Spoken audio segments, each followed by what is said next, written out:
Now, I am assuming, and then there's where the doctors know. Sometimes you get right medicine or right food. We know about fiber, kind of like helps clean us out, and then your liver's involved. So you gotta think of everything that can be involved in the situation, and you can take care. Again, let me capitalize or just go over what I just said. God has given us every tool to work with. So whatever your situation is, and they say this too, that God only gives you as much pain that you can handle. I'm not going to give you any more. So whatever situation you're in, if you just sit there and go, well, woe is me, and think you can't fix this, you can. You got the tools. God wants you to do it. So find how to fix it.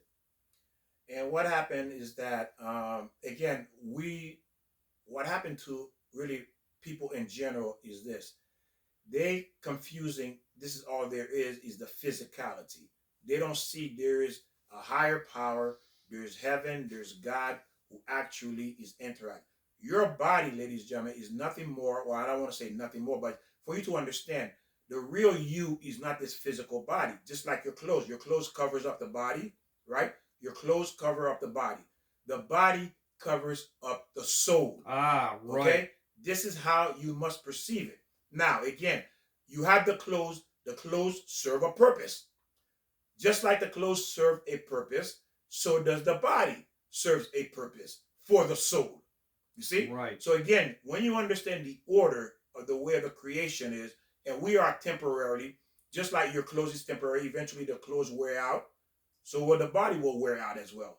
But what lives on beyond the clothing and the body is the soul, because the soul is eternal. It's sent here. So again, you have to remember it's a duality existent, but it's a temporary existent for the body. The body's temporary. But that doesn't mean to ignore the body. No. You have to be in physical health. Let me go back a couple of steps back when you were talking about sperm and the right foods to eat. Definitely, if you're a man, you have to think if you're going to put the sperm into a woman and you want a great child, you better make sure your nutrition is good. I mean, again, like I mentioned this before, sometimes we put so much chemicals in our system, even though like the drugs are the wrong thing, even smoking and alcohol. If you think your sperm is healthy and you're passing that on, and women, you have to think about this. If this guy's going to impregnate you, do you want some kind of slum bum guy who doesn't take care of his body? You want a bad sperm? I don't think so. So you better make sure this guy, he's better be 100% healthy. And also, guys, you better make sure your wife or your spouse or your partner is healthy too, because you want a bad egg or do you want her to carry an egg that's not healthy? So that's why you have to get your position, your body into a health position at all times. It just, there's no question about it. You have to keep your body healthy at all times, and especially when you're being pregnant. I mean, I've seen people smoking when they're pregnant. I've seen guys shooting up just before they go ahead and have. Well, I haven't seen it personally, but what I'm saying here, if you're going to pass on the sperm and the egg, those things got to be totally healthy, and you can't be doing anything that's going to destroy, because then your child's going to come out whatever, deformed, brain damage, or whatever. And you know that's happening now, because look at all the drugs that are going on, and people are getting pregnant, and look at the kids now. They're destroyed. Well, there's many. You can go on and on about that subject, but Victor, Yes. go ahead. So the which is true. Again, we all know that we've seen it. Some of us probably choose to ignore it, but again, that's a choice you made. Again, remember at the beginning we talk about what kind of legacy, ladies, you want to leave for your kids. You know, like Joe said, he's attaching that's legacy.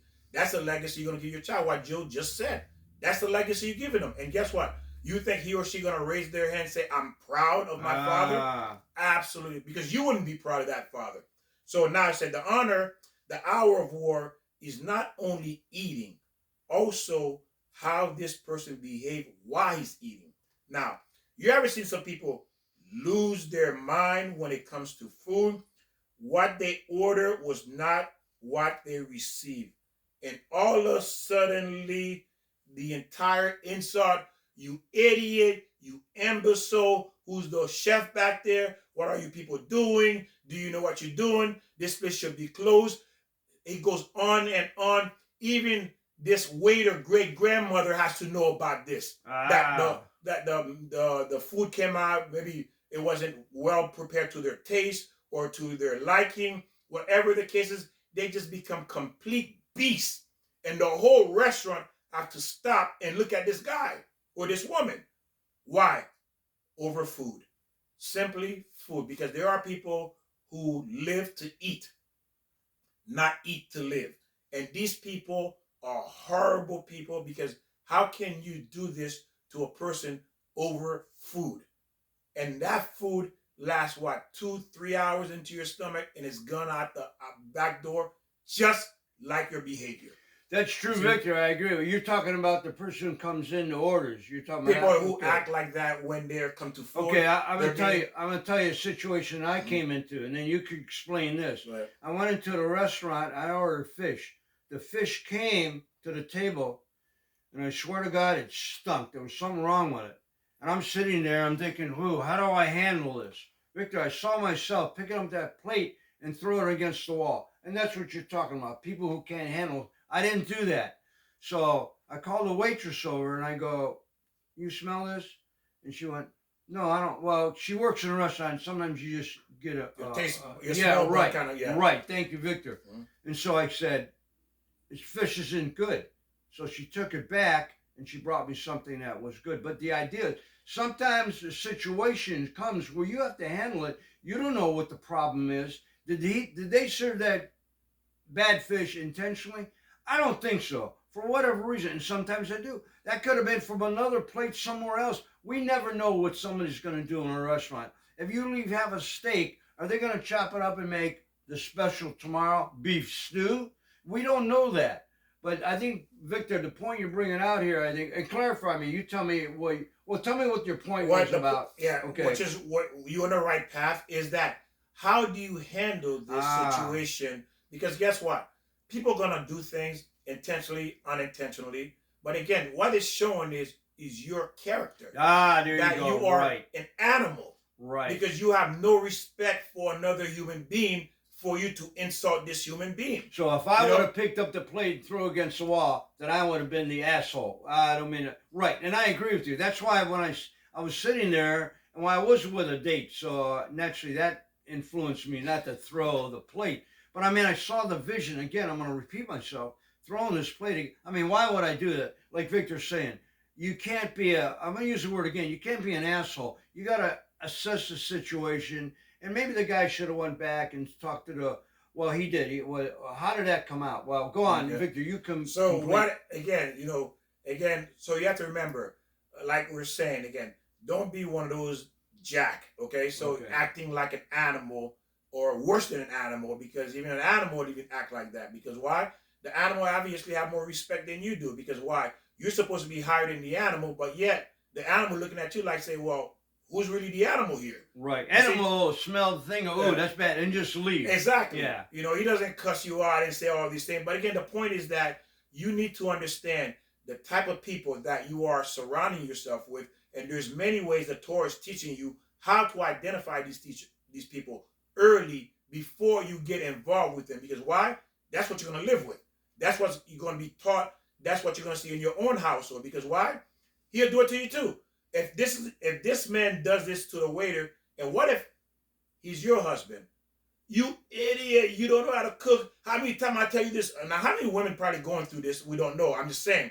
They're terrified of their husband. The food got to be exactly. Yeah. And if it's not like that, oh boy, she's going. Hey, right. He's gonna lock her in prison for 30 years because why? She put a 1 grain of salt too much in a coffee or in something. She's going to prison forever, because you have people like that that's completely just will destroy that person. But again, this is warning you. So in other words, what you're saying, if you hang around people who are bad, then you basically become bad. You're bad too. If you're gonna Yes. If I'm hanging around with somebody who is gonna kill people, I mean, why am I doing that? Or who is really speeding or doing something very wrong, like Victor's saying. You don't hang around with those people. Yes. Because what it said, how many of you, see, don't be a hypocrite, ladies and gentlemen, because you will tell your kid not to hang around these kids. Right. How come? Why are you telling your kids don't hang around? They're scared. But you say, well, Mom, what about you? Why are you hanging around her? Yeah. You know she's sleeping around with all these guys. Right. She's doing all these things. Why are you hanging around her? That's right. Oh, I'm an adult. It doesn't Hashem. work that way. Yeah, Hashem. It doesn't work like that. I'm an adult. I'm an adult. It doesn't work like that. Again, it's being a hypocrite because why? You like her too. Yeah. It's just that you haven't had the opportunity to do it. That's the wrong thing to do, to show hypocrisy to your children or anybody. I mean, nobody should live in that. You know, they say one thing and then they're two-faced. Yes. And it says there was a mistake in the order, and the owner, the manager, the United Nations, the President of the United States need to know this mistake in their order. Heaven forbid this happen at home. Spitting out the food. Oh, you can't cook. Cursing her out about, all the moral, all the rotten, all the demons, all the infected, all the nasty, all the gunk, all the glue, all the worst thing you can imagine is now all the filth, all the insult.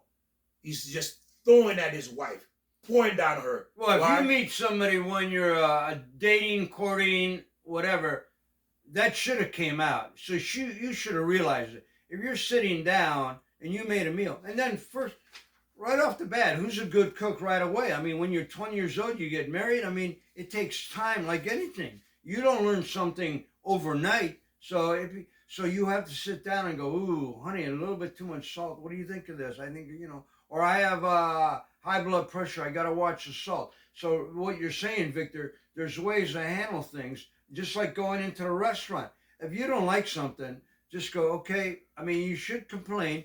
I mean, definitely, if I have a restaurant, Victor, and you're my friend, and you come in, I don't want you to say, oh, this is great when it isn't. I got to know how to fix myself. And that's all of life. We have to, Victor, if I'm going on the square, and don't I say that to you all? If I'm saying something, if I'm doing something wrong, Victor, speak up. I want to know. I don't want to be a a-hole, like you say. Yeah. It's your responsibility and everybody's obligation to tell somebody, especially a good friend, hey, settle down. And you said that to me, Joe, when I got real angry a couple of times. And you're right. I'm not saying, what can I say? And that's the beauty again, is, the beauty of the Torah is shining light on these type of behaviors. And this is why it's called a war, because why you created this is what you're doing. And then because of that, you commit in the biggest sin. When you insult, it says in the Torah, when you insult somebody, you lose your share to heaven. You lose your share, that means you're going to hell. Unless you repent about it. Yes, unless you repent. Nothing's definite.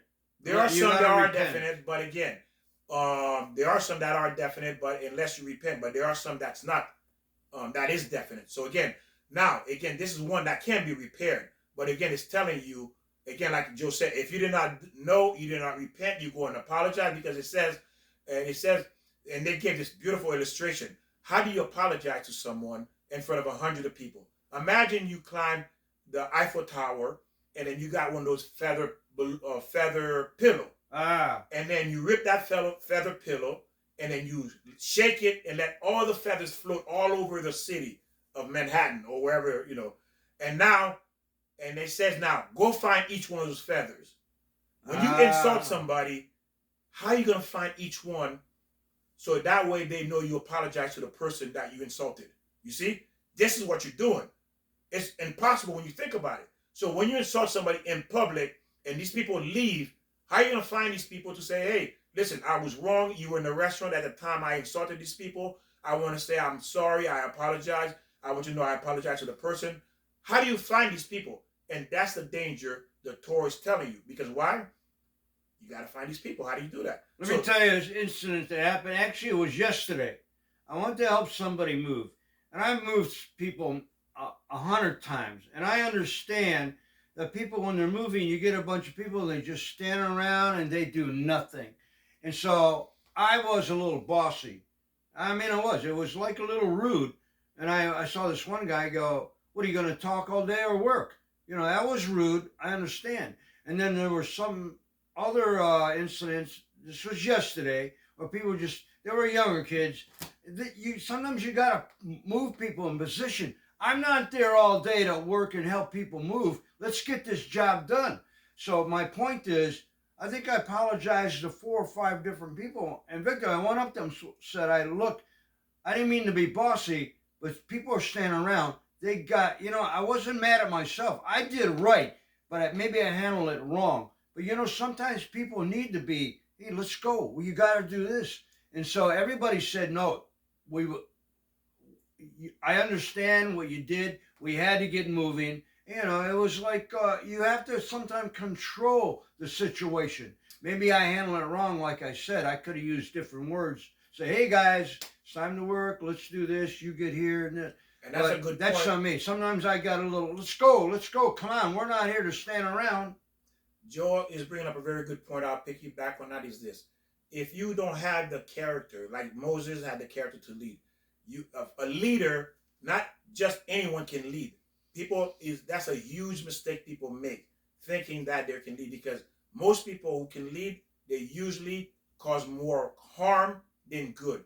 You have to have the understanding of what leadership is. If you are a person who gets upset, who doesn't have tolerance, you're not qualified. Okay, you take yourself out of leadership. Either you're going to sit there and be quiet and participate, or don't take leadership. Why? Because people are going to do things and they're going to push the button. And that's exactly what happened to Moses in a desert, because the people were complaining. And then God told Moses, the first time he hit the rock, water came out. And God says, Moses, now speak to the rock. But because the people, now remember, Moses did this because he saw how ungrateful the people were. And he was fighting to defend God, saying, look how beautiful God is and what he's giving you. But he got upset for a moment over the people really, not being appreciative of what God. So he hit the rock instead of speaking to it. And the reason why God told him not to hit the rock, he said, you did that trick already. 30 years ago, you hit the rock, water came out. So this is not a new trick. So God says the people won't believe. Speak to the rock. Now he said, whoa, you went from hitting to just voice command. Oh, you elevated. So we do believe. So this is what God was trying to teach Israel. But because, again, Moses allowed that anger for a moment to get in the way, he did something that, again, made God don't look such in a light. But again, remember, do not think Moses was wrong in term. But again, because why? He was trying to protect the people. He loved the people. He gave his life for the people. He served God and he served the people. That was his job, and he embraced that. Again, if you are not a person who has this kind of character, do not take lead. You're not capable. You're not chosen. Okay, so you have to hold back.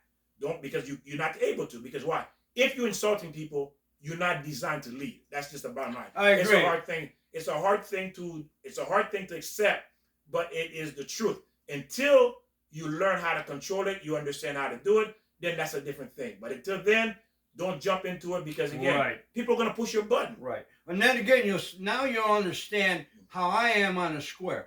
And I'm not saying I handle it right, but when I stand up, and I'm not going to compare myself with Moses, but when somebody says something that's not correct, it's not in my opinion. It's like, for me, I'm thinking, well, wait a minute. You got to think about what you're doing. One example, a friend of ours said right off the bat, stupid example, but he goes, in his relationship, it wasn't my fault. It takes two to tango. It probably was a situation. I don't know how it happened, but you got to look at the whole picture and everything. And like I was going to mention, you mentioned about Moses. Didn't Moses take the pallets, the 10 Commandments, the first time or second time, and he threw them down? Wasn't he angry? Why was he angry? Because the people weren't acting according to with God. So when I'm on the square, I'm trying to think, are these people with God? If they're not with God, Victor, I got to get up and be a little, and sometimes I'll admit, I go overboard, and that's my problem. That's the thing that I'm here to fix. Maybe I get too angry, and you see the passion I have right now. But Joe does have a passion for righteousness. That I give him 100%. He's not going to hurt people intentionally, or if he can help you, he's going to help you. He has a loving kind. I've seen the side to him. He's always defending the weak. He's always defending wrong. He's always doing that. I mean, I say and I play around with that. So he should have been a judge, because that's what he does. He defends, and he gets really passionate. I just want you to understand that. So when you see him, because he's passionate about it, it's not that he's thinking, I want to be right. It's thinking that he's defending that passion of because I've seen him do it for other people. Hey, why don't you give him a chance? Give him a chance to talk. You don't So again, he's trying to be fair. So I want you to understand that. But again, but I have faltered, and I'm going to admit this. I have faltered in sin. Remember that one woman who was out there? I kind of did attack her and probably embarrassed her. And like Victor said, we can't embarrass people. And I get caught up in that. And I know it's a sin. I'm wrong. I agree. I'm admitting that. But sometimes my anger, you have to understand what you're saying. I mean, if you see somebody ready to punch a little kid, what are you going to do? Saying, you don't do that. You got to stop it. You got to be aggressive. And maybe you might have to break the guy's arm. I mean, not intentionally. But you don't want to see somebody hit somebody for no reason. Maybe self-defense. Okay. All right. It says now, it says you can magnify it by 100 if they do like the food. You can magnify that behavior by 100. Why? As soon as they like the food, you can see the person transform into a beast unlike anything else that exists in the jungle. They're just excelling. Just throwing the food into their mouth, just right. like a shovel. I've seen people do that. You see? So again, look what it does to people. And again, this is what the Torah is telling you, why it's called a time of war. Because they're attacking the food. So there's two ways they attack the food. They like it, they attack it like an animal, like a wild animal. And if they displeased with it, you see that character. But they both, what are they expressing? The character. That's the both is expressing the character. But it's coming through a different mean. I like it, I don't like it. And that's harmful too. Let's even see the other aspect of shoveling food in your mouth. You do have to have a time for chewing because you actually break down food in your mouth, a bunch of enzymes going into it and starting to break down it into your mouth alone. And you actually start assimilating some of those nutrients into the blood cells that go down into your stomach and then get into your liver. So that's why they say, I mean, I know I don't do this.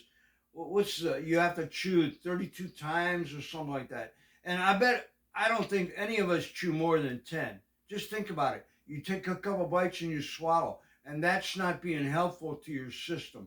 Because again, it should be broken down in your mouth to a certain degree. Then it gets into your stomach and that breaks it down. All the enzymes get in there and the bile and starts breaking it down. Now it gets into your intestines, your first intestines. I know you guys don't want to go into it, but I am. It gets into your first intestines, and that's where all the nutrients are absorbed and go into your liver and your bloodstream. And then it goes, the rest of the foods that's not digested goes into your large intestine, and that's the waste. That's the poop. That's where you poop out. And I don't know why I went there, but that's where you have to understand. You got to chew your food. And like Victor talk about eating like an animal. You can't do that. And they'll chew, they'll make sound. And then you look like they just came, they haven't seen food in 30 days.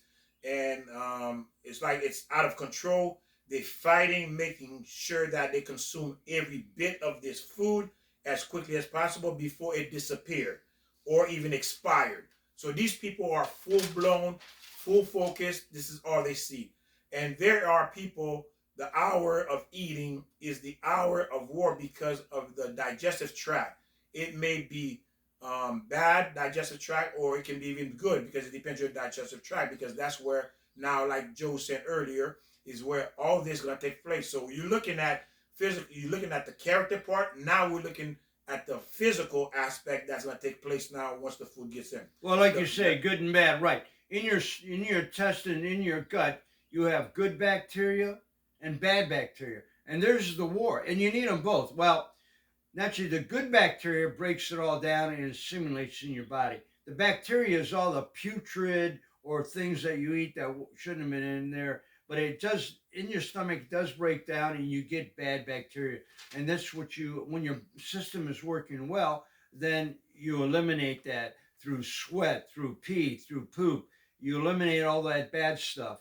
So try to get good stuff in your body. And ladies and gentlemen, we'll stop here. And I want to say thank you for joining us and continue learning with us. We're going to keep going with this series, this part of it. So that way you see what's taking place as far as when it comes to food, how important it is that the Torah is, again, it's very explicit. It's in detail to explain to you why we do what we do.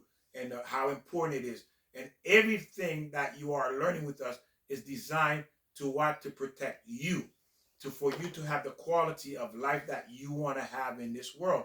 And without this information, there's even just from eating alone can throw everything off for us, because if our health goes down the drain, so does everything else. So again, thank you for sharing. Share this. Again, you have plenty of tons of information to teach, your family members, your children and friends.